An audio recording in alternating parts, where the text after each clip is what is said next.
So, welcome to Tuesday night lecture series. I'm glad that you chose the exciting world of science instead of the exciting world of city politics tonight. This is presented to you by the Prince William Sound Science Center along with our partners, the Audubon Society, Sea Grant, and the Forest Service. I've been told that we now need to add the Science Center mission. Do you have it memorized? No. I can tell you it has sustainable use of the ecosystem and community resilience, and you got 50% of it. How you want to put those together, I'll figure it out. That's why I wrote it down. So, Science Center's mission, and let's see, what was the instructions, Tyler? To incorporate the mission into your project's message. I think you did. Okay. Yeah. Well, we'll see. So I'm actually here to talk about canine oil detection, the new technology that we are actually testing out in Prince William Sound this past May. As all good things go, the more technology you bring in, the more you realize that you missed some really good old technology.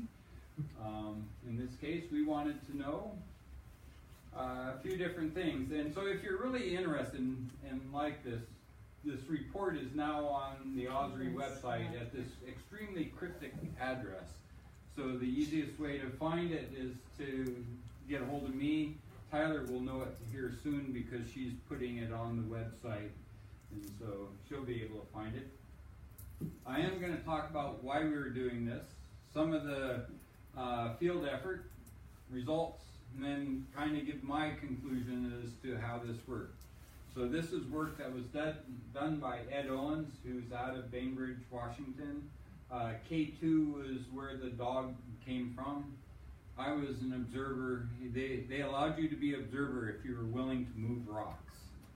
And so that was the cost of being able to watch. But the advantage is I get to have my own interpretation as well as what I could read in their final report.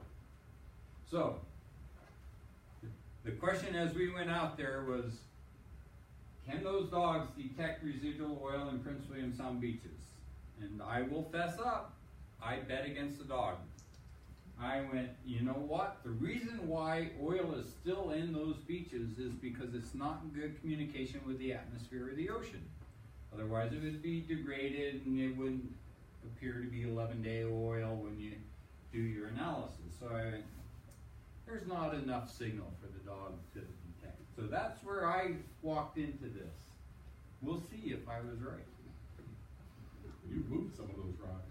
I moved some of those rocks. You got experience. You'll recognize a few of those rocks out there. So Boulders. This was a 3-day experiment in May. We were able to get down to Eleanor Island, Northwest Bay, and then on Smith Island.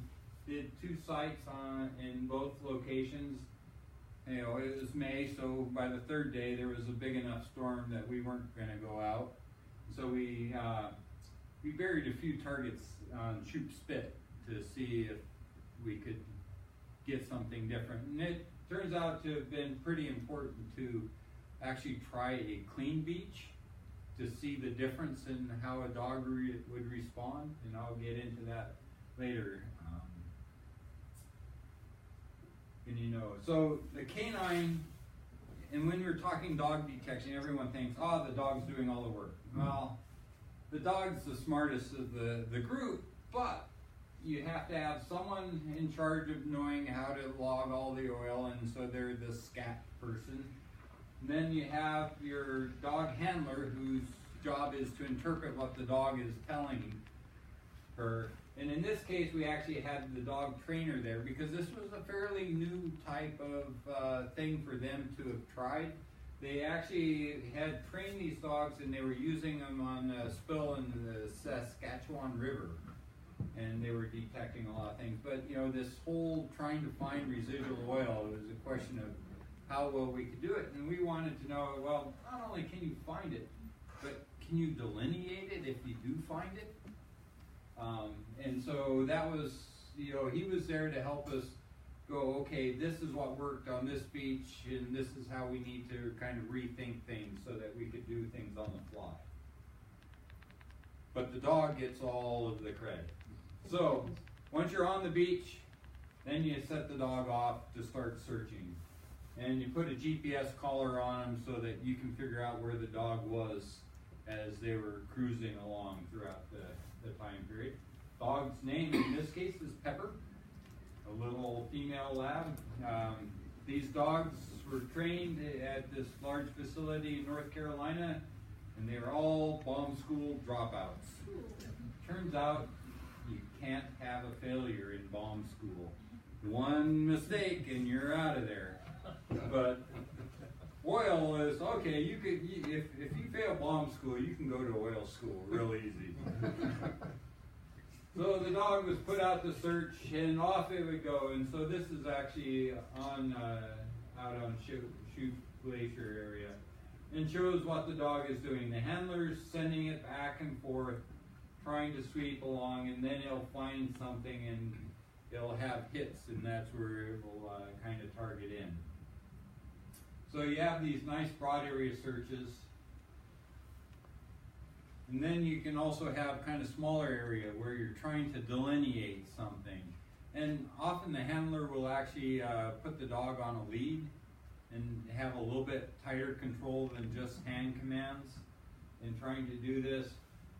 This turned out to be pretty important for us in the beaches because we had to get the dog up high enough that it couldn't detect oil, so we'd have to run it up the beach and then let it work its way down till it had a hit, and then bring it back up and then down.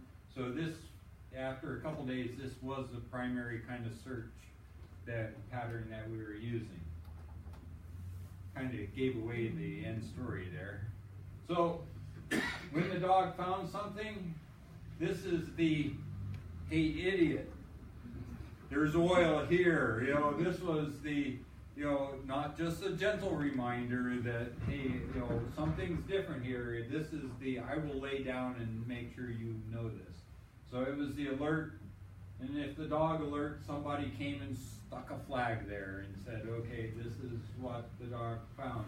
And so you can see how this set of flags is starting in a line, and this is where we'd send the dog up, and it would come down the beach, hit a spot, put a flag, send it back up the beach, come down, another one. And so we're starting to build a line as we're going down this particular beach.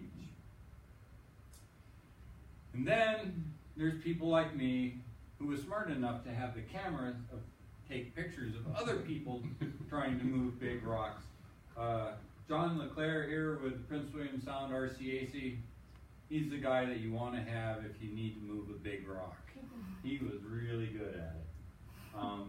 But off we go digging, and you know, trying to see what was underneath where the dog would have looked. And then sometimes we would find oil, sometimes we wouldn't. So this is, David should recognize this one pretty well, Northwest Bay. Yeah. You know, and digging down, and so this is what it will look like if you give it a few minutes to drain in, if you know where the oiled spots are. If you can dig not that far away and just end up with water, but if you're in the areas with oil, it can look like that. And with any good oil type thing, if you find it, you document it. And so you have the one official documentation, the unofficial documentation, and then the photographs for the additional documentation. The hard part is trying to come into the interpretation, and this is a little bit hard to follow because the pictures are different segment or tide levels. I think that this rock is this rock, and so I tried to align it. And this map is based on people going out there and digging hundreds of holes, trying to dig down far enough that they would get water in the hole, And that's how this map was developed. And we were going, there's gotta be an easier way than sending out teams of people to dig lots and lots of holes. And so we were hoping the dog would be able to just run up and down the beach and tell us, is there oil there? So dog ran up and down this particular beach, and here's all the different places that we had hits. And so we're up, sitting up, most of them are up above this area, and they extend over here. So beyond where the oil was marked. That's Smith? Yes.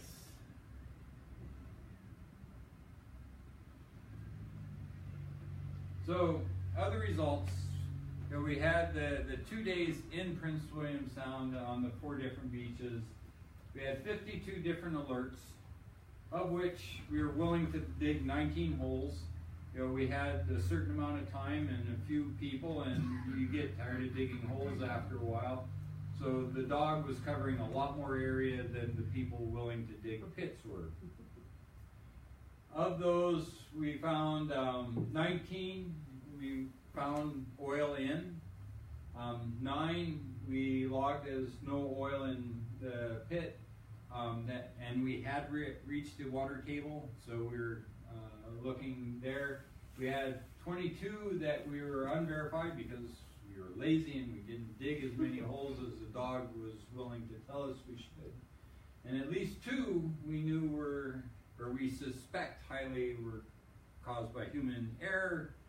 And I being the human in the error part of this, we were stopped at the second beach. We had dug pits at the first beach. We found oil, you know, kind of kicked the dirt back in, let the dog run. It did the second beach. By the time we hit the second beach, they knew not to let the rest of us out until the dog had kind of swept through. So the dog had started sweeping through. They let us out, and they came back around and then started doing hits. And it was, I looked at where the hits were, and it was, that's right where I was walking. So I go down to the water line and swirl my boot around, and sure enough, I had a trace of oil on the bottom of my boot, and the dog was coming around and tracking me as back to the thing. So it was, okay, this one we're going to chalk up to cross-contamination from the 2 different sites. So almost half of the subsurface oil were in the middle intertidal, and the other ones that we had were in the upper intertidal, or 26%. Of that upper intertidal, we generally weren't digging. The one that was verified, the dog found an old oil can that was up in the beach, buried in the beach rack. So it didn't really seem to care what kind of oil it was. You know, if it found an oil, and they weren't trained on Prince William Sound, you know, or North Slope Crude. They were trained on a different one, but that didn't seem to affect her. A large portion of the pits not dug or incomplete were a result of the challenge of digging pits in coarse sediments, boulders, especially on Smith Island. Lots and lots of boulders. So, show you what it kind of looks like. Again, the red line is where the dog was going, so its tracks every time there's a dot. And the dog had alerted, stopped there and said, we've got oil. We dug, found oil at the green dots. We didn't find oil at the 3 red dots. And so that kind of started to have us question, you know, okay, how well is this dog really working? You know, we're finding oil where we expect to find oil based on the older maps to a degree, but we're getting these odd hits. And what's going on here? So, had to, you know, we all stopped, scratch our head like any good time, and realized a couple things. One, the dogs were trained to detect as low a level of odor as they could train them to. So they had cranked the sensitivity way up on the dogs.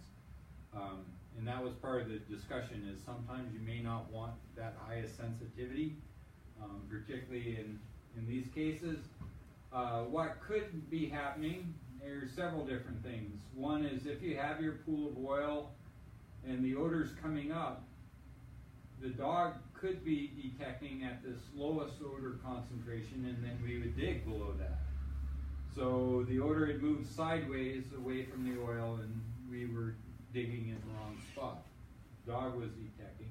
Could also be that, you know, given the way the beach structure is, that the actual odor moved along horizontally and then found the fault and broke to the surface along the line. And that's what the dog was detecting. And so, you know, afterwards we were looking at it and going, okay, how do we use this information? You know, the dog is telling us that there's something in the area, and so you might have to dig down. They were also trained extremely sensitive. So when we dug, you know, we're shifting from the dog's nose to the people's eyes. We were looking for sheen to form in that hole once we hit the water table. Dog could detect at levels that would not create a sheen. The dogs were known for being able to find a single drop of oil on a leaf far away. You know, so the dog's sensitivity may have been such that, you know, it just beat our ability to detect. One of the, you know, some of our pits may not have been sufficiently deep. You know, we didn't hit the water table. When we bury targets, it turns out one of the issues that we ran into is it does take time for the odor to come to the surface. And so the dog didn't find all of the buried targets, in part because we didn't let him sit there long enough for the odor to really kind of permeate through. So some of the issues to consider. You know, what the dog detects may not be visually detectable, or that odor can migrate away from the pool of oil. It doesn't mean that there was nothing there. It meant that we either couldn't confirm it, or we were digging in the wrong spot. It's rough footing for the dogs. You know, we're on barnacle covered rocks, and that was something we caught on to right away. Is we had to limit how we use the dog because of the nature of the beaches. The true classic, you have your plan when you go out.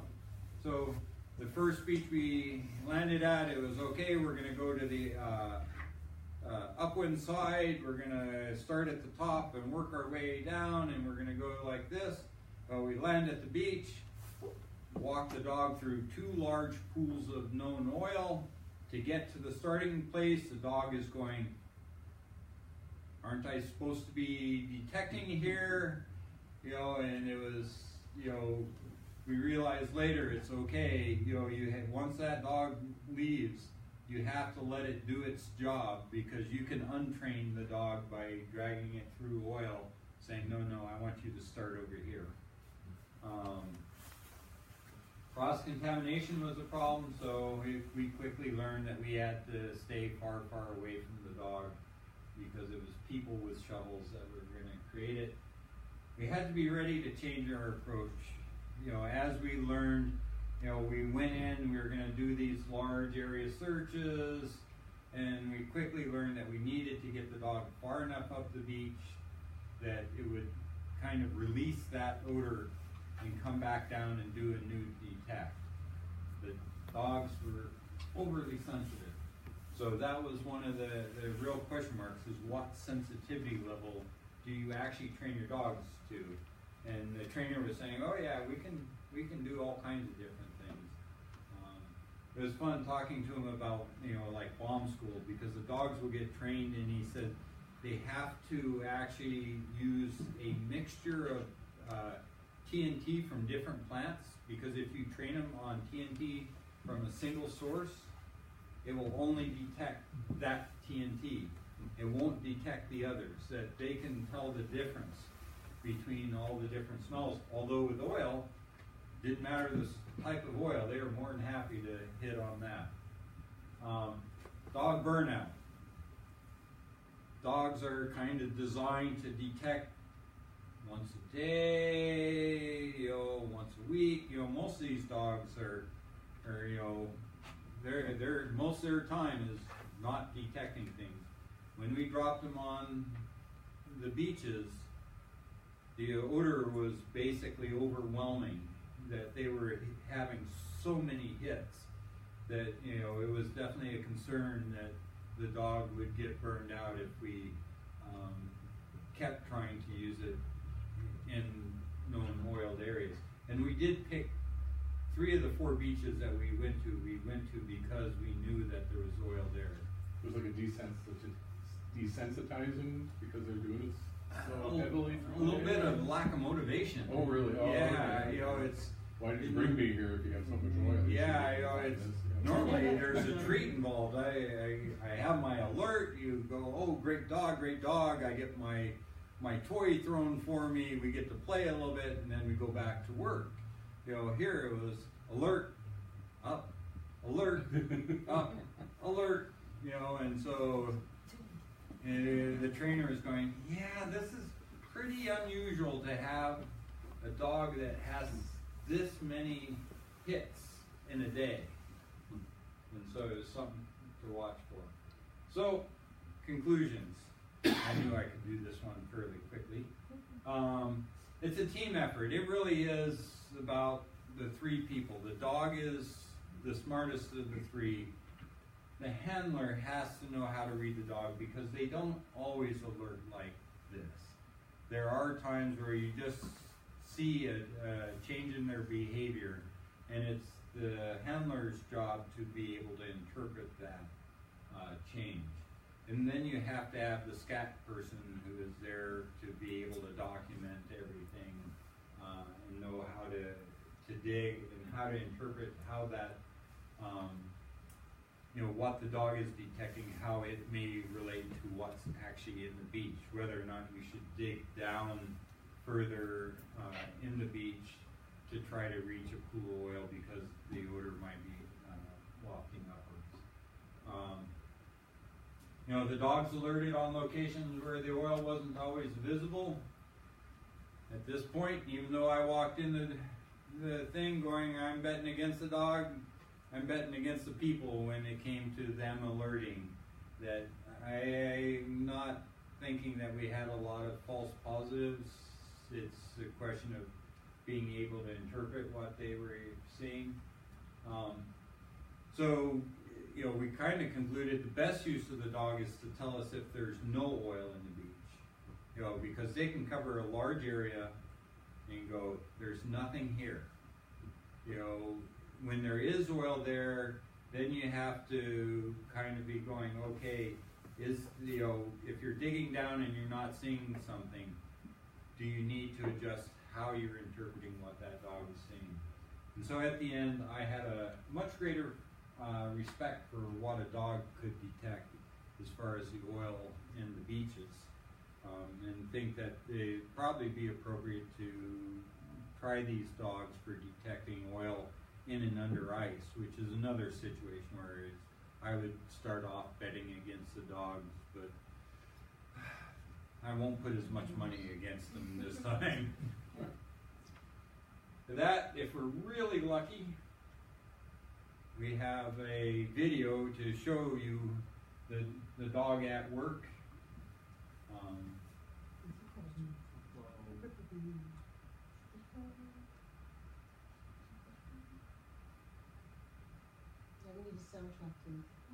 I may have disconnected the sound part. Yeah. Like I said, then there's the dummy. This is the beach where you planted oil? Yeah. What did you use for the planting again? As the shoots that. I took a absorb with the oil that we had picked up at the other beaches, put them in canning jars, punched a couple holes in the top of a canning jar, and buried it. Now that's sending commands. It's go here, go there.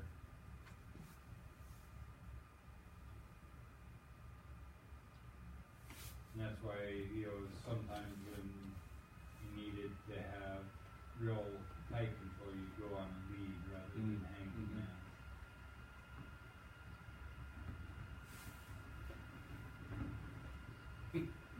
So this will go for a few more seconds, but maybe you can watch the dog at high speed while you're thinking up good questions for him. What's that unit on the tripod? Is that a GPS recorder? That's No, following it's it? a Or a wind. camera that's, so you're taking real-time wind direction. Yeah, to, you know, try to guide the dog in. So that was the first speech. You know, that was the one we walked the dog through, you know, across, it was Northwest Bay, you know, that beach. You went across to go to the top right corner. After that, it was, we're not too worried about which way the wind is blowing. The dog is going to be able to figure out where it is. And generally, it was based on the logistics. The beaches are so short, the beach segments, that, you know, you didn't have a lot of options for where you could offload. And so you couldn't necessarily go to the upwind side, which is the preferable.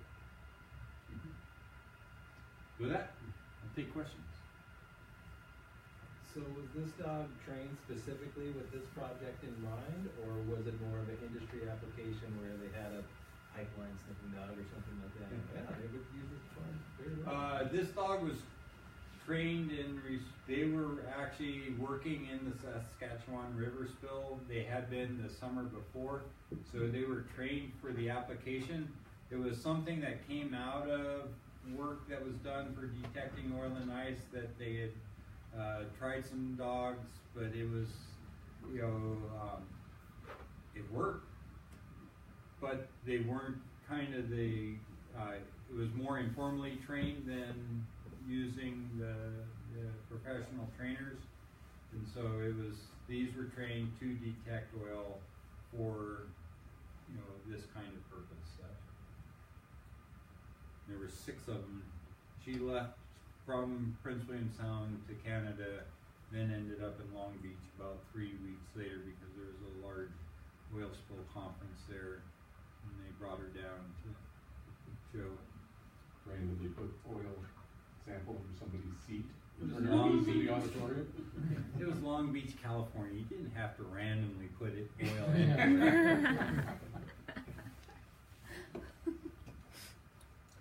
Anything else? Are you surprised by the amount of oil that you're still finding by a pepper? You know, we went in knowing, having maps of where we knew oil was.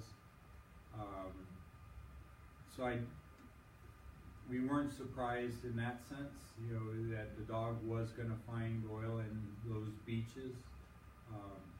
What was most surprising was kind of the people map versus the dog map. The dog map is a much larger area than the people digging holes, and, you know, but that again is part of that interpretation is, you know, that odor is moving away from that oil so much that may be part of what the dog is picking up on, or it can be just at levels so low that, you know, people are not going to be able to find it.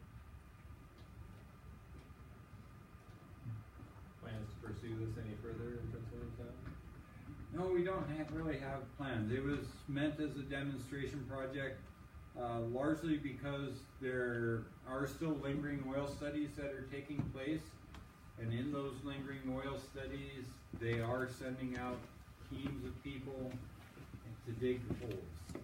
You know, and so it was, when we were thinking of this as a demonstration, it was, you know, in 5 years when they go out to do that next survey, maybe they would take a dog and they would sweep beaches and go, I don't have to dig a hole in this beach.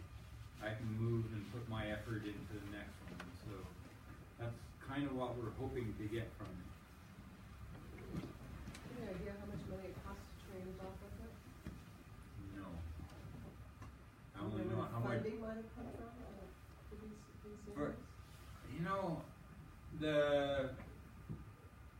funding probably came from the work that they were doing in the Saskatchewan River, but they were trained up, I think, even beforehand, because they just wanted to test. So they were doing some work down in Washington, doing tests with the dogs, because there was enough interest in going back to this style of search that I think the guy was willing to take some risks. And talking to the trainer to train a dog to detect oil is really simple. That they can pick this up really well. So, like I said, these are bomb school dropouts. So they had already invested most of the training. They just had to shift them over to a different target. So did the trainer give you any idea of how they would make them less sensitive, so you could maybe detect? It basically, it's that question of what level you reward them at, and so their training array, I guess, is they have a lot of little pipes in the ground, and they will put the target in some, and they train them to, if you alert at too low a level, then you're not getting your treat. And so it is all that, when do you get your treat? Is it at every oil concentration or only when there's a strong odor? Is there any the sniffer technology, like at the end of a stick through a magic computer box? There are some of that out there. There are some of those out there. They do. And one of the big questions is who's better at it? Yeah. And I think anyone who's been with a dog will tell you the dog will beat electronics every time. John Henry's the name of the next one. Yeah, so they have tried using the electronics a few different times, and they haven't gotten as good of results. So you gonna train your puppy? Huh? You gonna get your puppy trained? No. I'd just be happy if it doesn't jump. So, kind of a bigger question related to the Oil Spill Recovery Institute. So, 30 years on from the spill. Yeah. So, what are some of the big conclusions that Audry is willing to say we now understand about the spill?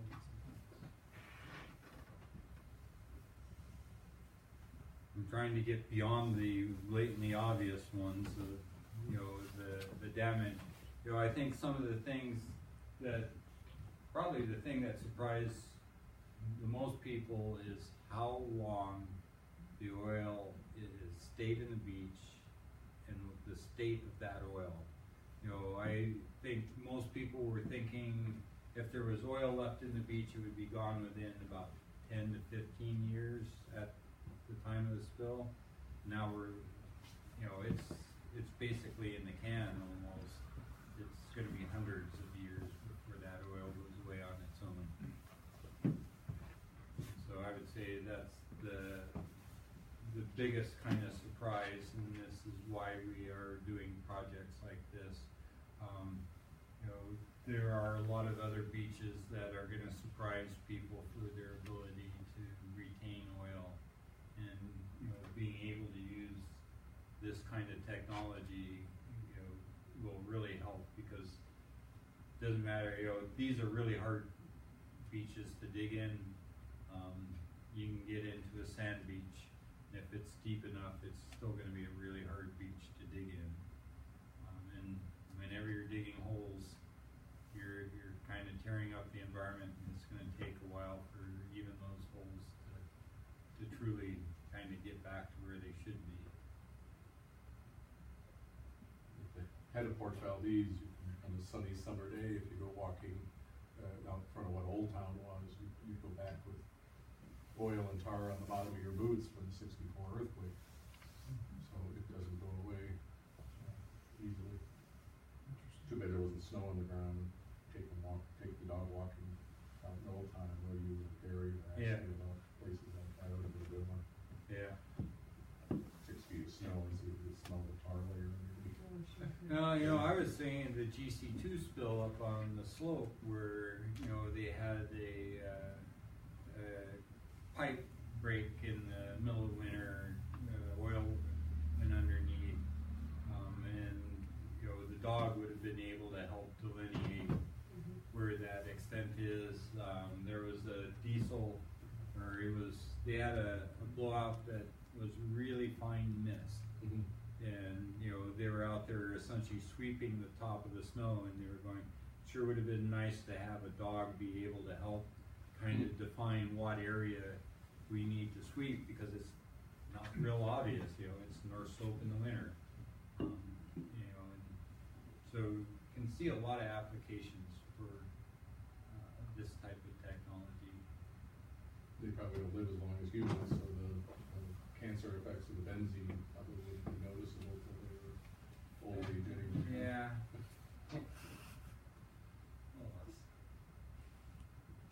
As far as a cost-benefit analysis, it seems like, yeah, it's be a very cost-effective solution versus the man hours and other high-dollar technology. Oh, yeah. Similar. I mean, you know, I'm sure. How old was the dog? 2. Right. You know, it's a young dog, and you know, when you think about it, if you can just clear beaches, that Right. you know, the less pits that you have to dig, the more you're going to be able to cover, more area you're going to be able to cover. And so, you know, it was not the most expensive project, but it was not a cheap 3-day project. You know, but a lot of that was getting the dog up to, and all the people up to Valdez and getting out onto the beach. You know, and so that's always expensive. And I think once you know, if you figure out that portion of the cost, once the dog's there, the cost is actually really reasonable for being able to go down those beaches. I saw one photo in the background that we had about 8 observers or so piled up in a crowd back there. Yeah, Or you so. know, there were about 8 of us, you know, and even then we weren't able to dig as many pits, and we had plenty of shovels and things like that, you know, but it was taking 2 or 3 people each pit, you know, when you're tossing rocks. Thank you very much.